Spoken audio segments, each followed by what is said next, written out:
Hey, what's going on, guys? So let's get right into it today. So you guys have saw the news already, guys. The United States is already invading other countries, and you know they have a few lined up after this one. We've got we just invaded Venezuela, and now there's talks about potentially a Cuba, a Mexico, and then a Greenland.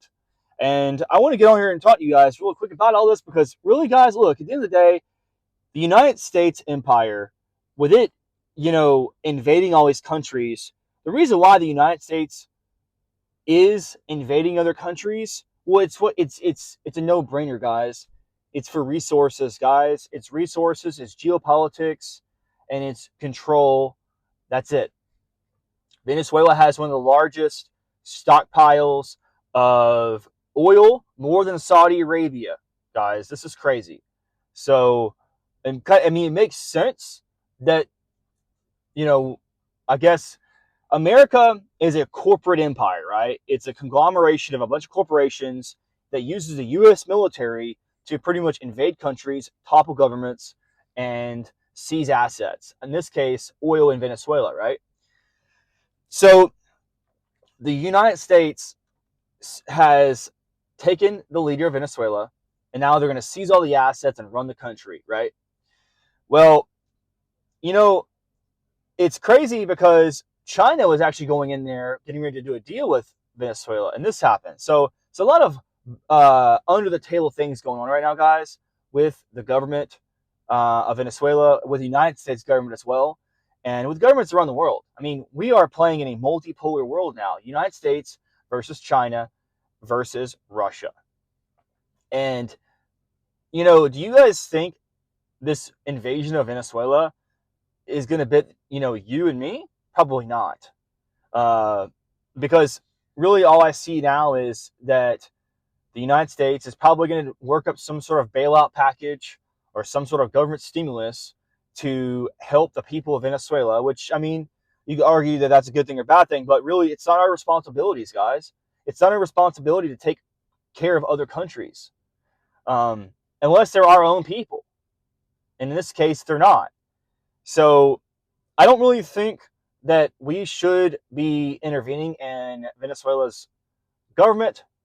Now, if they want to invite our companies in there to extract the oil resources, that's one thing.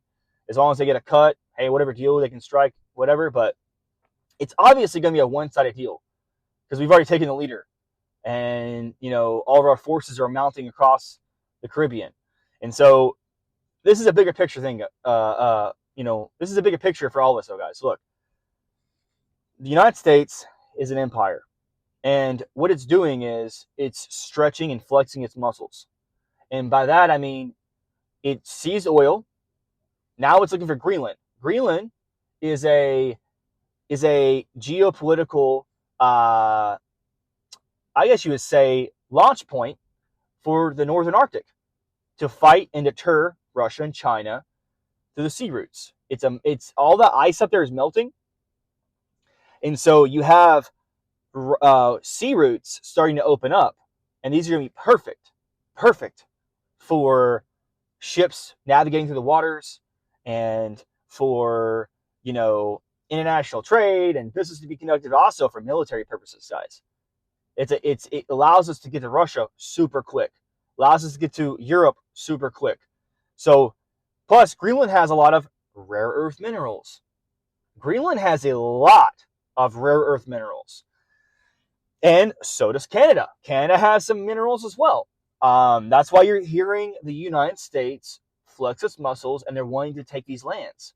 Because, again, you know, America polices the world. You could debate whether that's a good thing or a bad thing. It's a whole lot better than China policing the world or Russia policing the world. But, again, you know, it depends on what your views are.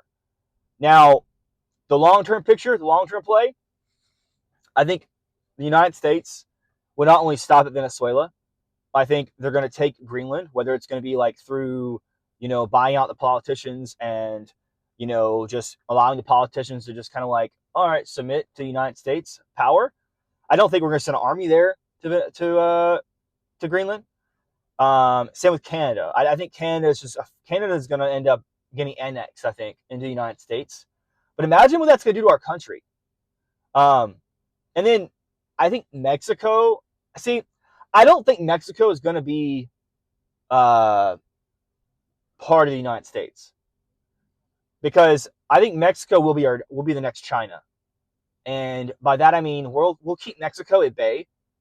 We'll take out the cartels. We'll install a puppet government, which we already kind of have, but we're gonna pretty much run Mexico. But like, I don't think we're gonna take out their leader, replace their government, none of that. I think we'll just make sure we have someone that's pro America in there, and we're gonna pretty much take advantage of Mexico, use them for cheap labor. Think about it. I mean, they're in our hemisphere, so it makes sense to and we share a border with them, so it makes sense to trade with Mexico. But if we were to annex Mexico and they become all U.S. citizens, then that doesn't make any sense, because then they'll all be paid U.S. wages, and then again you'll see inflation run rampant. So what is actually happening is we want someone who's pro-America in Mexico, but we don't want to make Mexico part of the United States because it doesn't benefit us. We want cheap labor. We want to keep cheap labor. So that's why Mexico, I don't think, will actually become part of the U.S. Now, Cuba, I could see Cuba becoming U.S. territory, just because of geopolitics, like Puerto Rico, U.S. territory. Greenland, same thing, U.S. territory. Venezuela is going to be U.S. territory, pretty much. So they'll essentially end up getting all the benefits to, well, we'll get all the benefits to the land, but the people of those countries will not get any benefit from us, if that makes sense. So we'll get to extract all the resources, all the oil, all the manpower, all the cheap labor, but they don't get to actually have an increase in quality of life, as similar to what we have right now in the United States. So where am I going with all this? Well, I think what's going to end up happening, you'll have this happen. U.S. is going to seize all these lands, make them U.S. territories, get everyone to get in line with U.S. policy. And what will end up happening is eventually, there will be a war with China. Whether it's economic or it's kinetic, I don't know yet. I'm starting to lean towards more economic, because it kind of doesn't make sense to go full on kinetic, because, I mean, I don't think they could touch us, here at home, but it doesn't really make sense for us to like attack them either. They're so far away. But I don't know, like in the 21st century, it's like it kind of doesn't make sense to do that. So what I think will end up happening is it'll be economic warfare, cutting trade routes out, having to reposition, business moves, business plans, countries having to realign and assess who they trade with. But as far as full out war, I don't think we're gonna have war with China. There's just too much to lose for the United States. There's too much to lose for China. But I do think the U.S. was at risk and is at risk because of BRICS nations.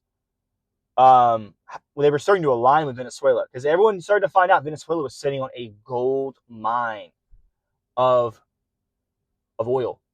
So, the BRICS nations needed that, to be honest with you. The BRICS nations needed Venezuela. We went in the same weekend a deal was about to get struck, took out the leader. Now it's U.S. territory. This is full-on economic warfare with China, the BRICS nations, and that's why we did it. Honestly, I don't think it was to save the Venezuelan people. I don't think it was to help the Venezuelan people or the country. It was pure Americana, pure, trade war with China, and a pro-American stance.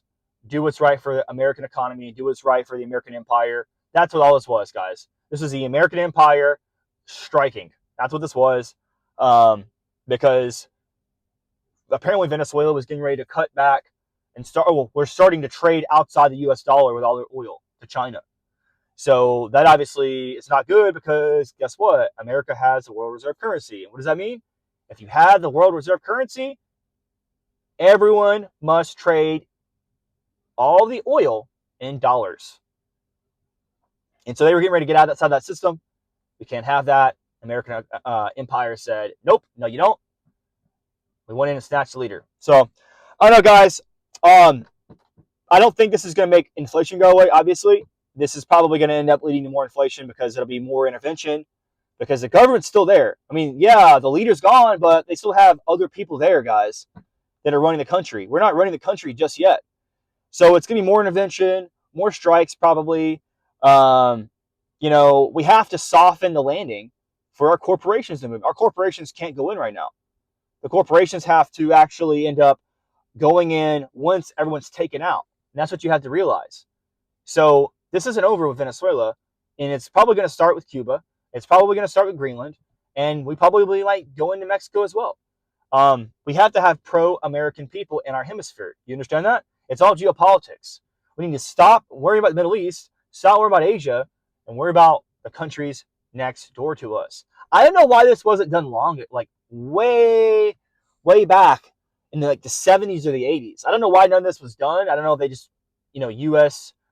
politicians just wanted to avoid the topic or what, but that's pretty much what I'm thinking, honestly. So I don't know, guys. Let me know in the comments below what you guys think. And yeah, guys, subscribe if you haven't already. If you're new to the channel, subscribe.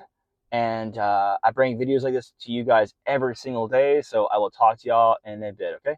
Later.